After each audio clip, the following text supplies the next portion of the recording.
Hi. Hello everyone, my name is Jono. Sison, as Ryan said, I'm a current senior here at Carlmont High School, and today I'll be talking about the importance of not taking yourself too seriously. Now, I would like to begin this presentation off with a bit of a trip down memory lane. I want everybody in this audience to think back to the time that they were a freshman.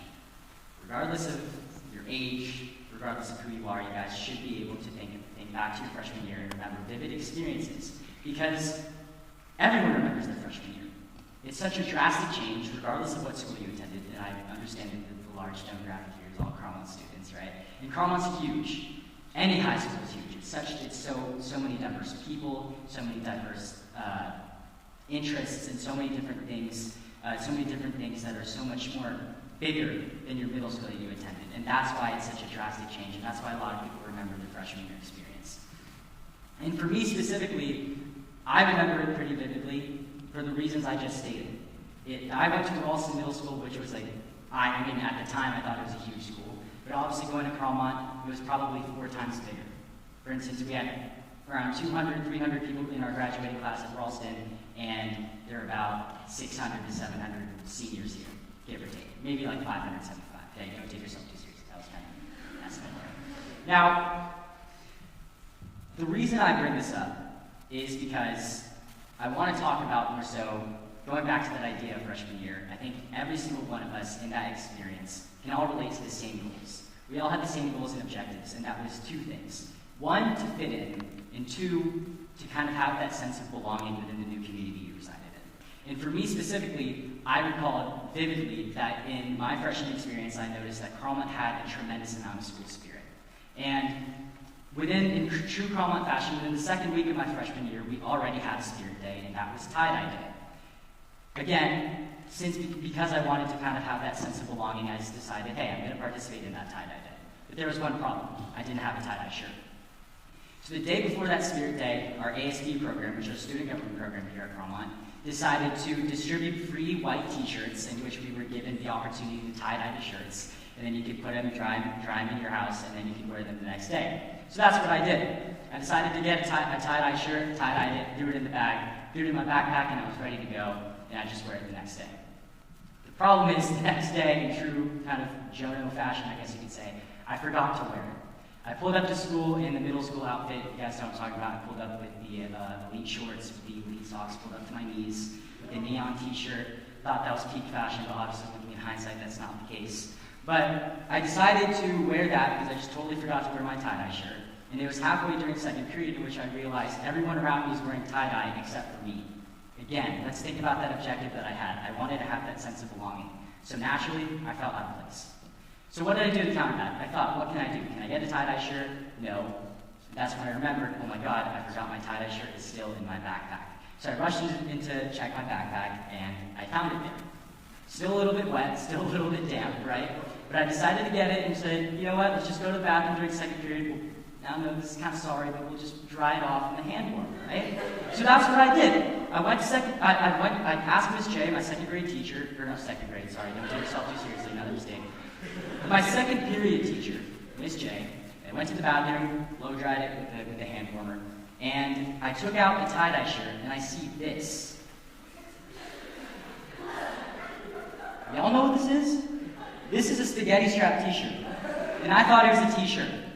I thought it was a normal t-shirt. Turns out it was a spaghetti strap t-shirt.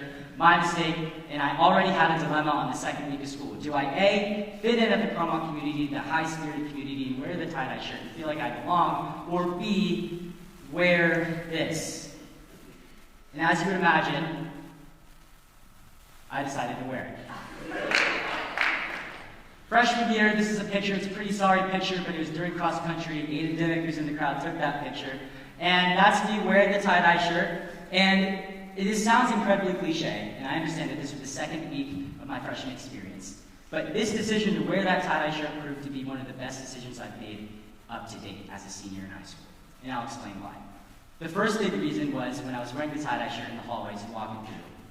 All the upperclassmen were dapping me up. They were saying, hey, they didn't know my name, but hey, little freshman, hey, I like your shirt. I like your school spirit, dapping me up. Obviously, I'm going to think I'm nice. I'm a freshman, and already the upperclassmen are already dapping me up. my God, we had to be like on top of the school by senior year. That's what I was thinking, right? But then the second reason was that a lot of freshmen and a lot of my classmates ended up going up to me that day and started conversations with me, genuinely asking why I decided to wear the shirt and why I have so much school spirit as a second week freshman in the school. And these connections that I made are still connections that I have, like I still hold these strong connections with people to this day. And I asked them when preparing for this TED Talk, why is it that you felt so encouraged to go up to me and so encouraged to talk to me? It's because you had that demeanor where you didn't take yourself too seriously. You had the courage to wear this tie-dye shirt without regard of what other people will think. You had the courage to just wear it pretty brazenly and pretty boldly, and you didn't really care what people thought, and you didn't take yourself too serious. And that's kind of what I wanted to talk about. That's what being not taking yourself too serious can do for you. A lot of people feel more comfortable around you, right? When I was looking in the mirror, looking at myself wearing that tie-dye shirt, thinking to myself, I didn't judge myself for wearing it, so I wouldn't judge others. That's kind of that concept that other people were looking at when I decided to wear the tie-dye shirt, right? So how do we take this concept of not taking yourself too seriously to something that's a bit more tangible, that we can all relate to? I want you guys to think about an organization or sort of club that you guys are a part of. For me, that's ASB, which is our student government program here at Carlmont. And my current position is ASB president. And my role in that position is to kind of ensure that the class is having fun, ensure that the class is comfortable, people in the class are comfortable with each other, and that they're also kind of a bit productive, even though I myself am not the most productive person. But that's kind of the goal of what the job is. And essentially, originally, a little blanking here, but my job as ASB president is to ensure that the productivity is at its peak and people are happy, people are comfortable. And I think what differentiates our ASB program from the other schools is that we are able to take ourselves very lightly, we take ourselves not too serious, and we have fun. And how have we instilled that culture? Well, myself and the other ASB vice presidents, what we've done is we've instilled a lot of and implemented a lot of new activities that encourage this lighthearted play. In Valentine's Day, we decided to have a little duet song called AS Duet, where we encourage other student government members to pair up with their boo, right? Sing a little duet song, hence the name AS Duet. I still don't know about the name, I don't really agree with it. But the activity itself was really fun, right? And what that did is it encouraged this lightheartedness. And a lot of people would say, hey, what's the purpose of that? Why would you, that is the total opposite of productivity, why would you encourage someone to spend an hour and a half of the block day just singing useless songs? That is totally against what we should be doing. But what that did is it encouraged ASB members to be comfortable with each other. It built a sort of culture of not taking yourself too seriously, and now everyone was more comfortable with each other, everyone's more encouraged to work with each other, and now your quote-unquote co-workers become your friends. Now all of a sudden, when you're going to ASB every day, now you feel emboldened to work. Now you feel emboldened to work with each other because it's your friends. It's not work, it's merely play. So these are some pictures depicting that. On the left, my friend Andrew and I decided to wear a suit because, hey, don't take yourself too seriously, let's just have some fun with this ASB event. And on the right, it seems pretty out of place. That's just me being a Jedi for Halloween. I thought it was pretty funny. That's a dress, that's a belt. Don't take yourself too seriously. Now, again, these concepts of not taking yourself too seriously can kind of be applied to the social thing, which I just talked about, the social benefits. Let's talk about a more personal level. I think we can all agree, especially the teenagers on this right side over here, you guys can agree that we live in a society where so many people encourage everything that you do, every single action that you do has to go towards productivity. It has to be setting yourself up for future gain, whether that be economic, monetary, or setting yourself up for something like the best college that you can attend to. And although that is healthy to do, it is good to think about your future, a lot of people forget, they take themselves too seriously and they forget to just live life sometimes. I know that sounds cliche, but a lot of high schoolers, especially in this Bay Area region, have forgotten to just have fun. If you guys want to play Lego Star Wars, go ahead and play Lego Star Wars. Honestly, I got nervous and I just put the Winnie the Pooh picture up there. I'm not really sure why I did that, but don't take yourself serious, right?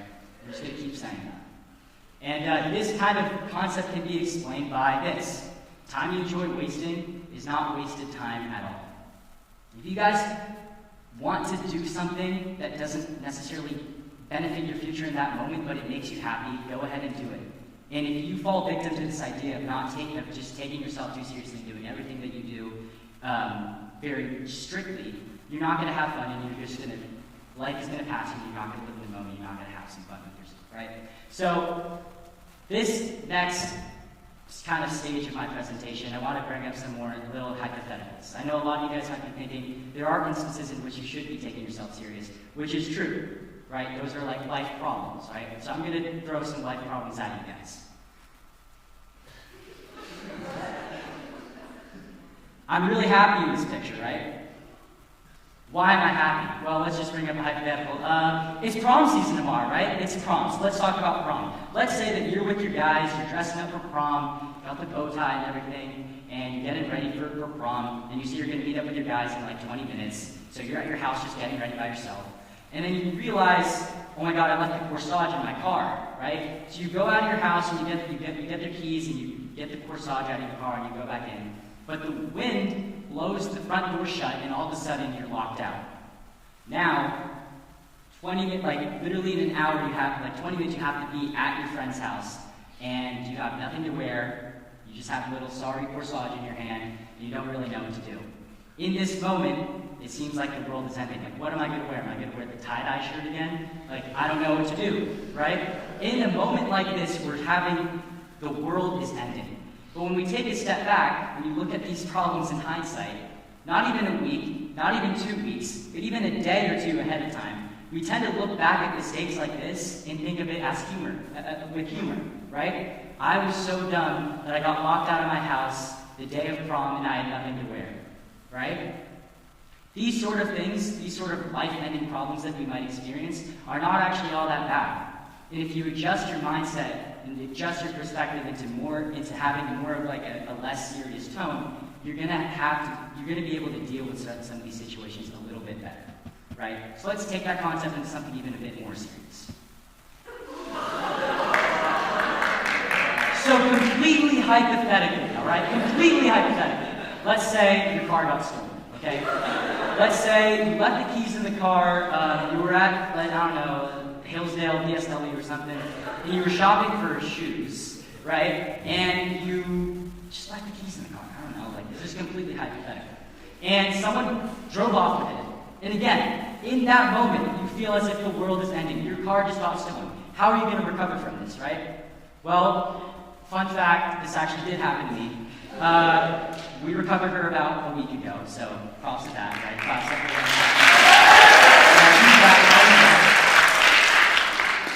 But something really interesting about not taking yourself seriously, this concept, it was taught to me yet again in my senior year, based off of this experience. And it was because the day I got it stolen, I decided there's nothing I can do about it right now. I could stress about it, which trust me, I did stress about it. But I adjusted my perspective and I took a step back and realized I just lost the car, I'm still breathing, my life is still steady, I still have a bright future ahead of me, right? And I learned to have fun with the whole situation and play around with it, right? So what did I do? I posted on my social media this. I'm not going to play the song, but I guess I'll just sing it because I'm not going to take myself too seriously. Baby, come back. You know that song? I played it with the wagon, and true enough, a lot of people started screenshotting it and reposting it. And it was just a really great way to cope with that entire situation of not having your car. This entire idea comes from that mindset of not taking yourself too serious, right? If we just took ourselves too seriously, we would just be freaking out, stressing about all the problems in the world, when we can really just learn to lighten up a little bit, be a bit more lighthearted, and you'll be able to cope in certain situations like I did in this situation a little bit better. And to this day, people that don't know that my car was stolen, or my car was recovered rather, I'm walking through the hallways just minding my own business, and I see this guy saying, "Hey, yo, Jono, I'm gonna need a ride after school," thinking that my car was still stolen. I'm like, that's so out of pocket. Like, what are you doing? What are you accomplishing by that, right? But it's that humor. It's that sense of humor. It's that lack of seriousness that allows me, and by effect, other people, to have more fun with the situation and deal with that problem a little bit better, right? So this kind of idea of not taking yourself seriously can really be wrapped up by One of my favorite episodes, you guys know Peanuts, like Charlie Brown and all that stuff. You guys know my boy Charlie Brown. He can't really win at anything in life, right? Sorry, put it lightly. One of my favorite episodes of Charlie Brown was when he had a spelling bee contest, and he actually found out that he was good at something. And he got to almost first place. He was competing for first place in the spelling bee, and all of a sudden, he was given the word beagle, which is the dog breed of Snoopy, his own dog. And he spells it with a V. V-E-A or something like that, instead of B. If you guys ask me, that's probably a worse fumble than leaving your keys in the car, personally. But he spells it with a V. So our boy Charlie Brown is all sad. He locks himself in his room, he closes the blinds, turns off the lights, and he literally just cries for about a week straight. Again, it's a big problem, and he's just crying about it. So what does his friend Linus do? Well, Linus goes into the room and says, well, I can understand how you feel. You worked hard studying for the spelling bee, and I suppose you feel you let everyone down, and you made a fool of yourself and everything. But did you notice something, Charlie Brown asked, to which he replies, what's that? Right? Linus says, the world didn't come to an end.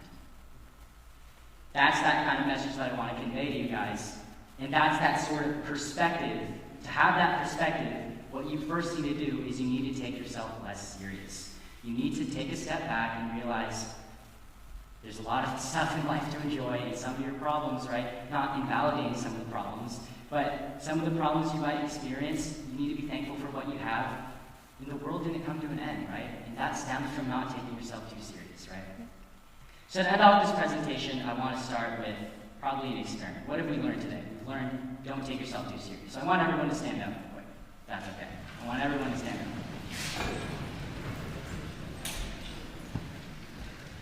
Okay, have everyone in the audience stand? Okay, very nice. Very nice. So on the count of 3, all right? I want everybody to pull down their pants, all right? 1, no, okay, no, I'm joking, don't worry about it, All right, we'll all be easy now, thank you. Belmont St. Carlos, really appreciate it. Thank you for the opportunity. That's my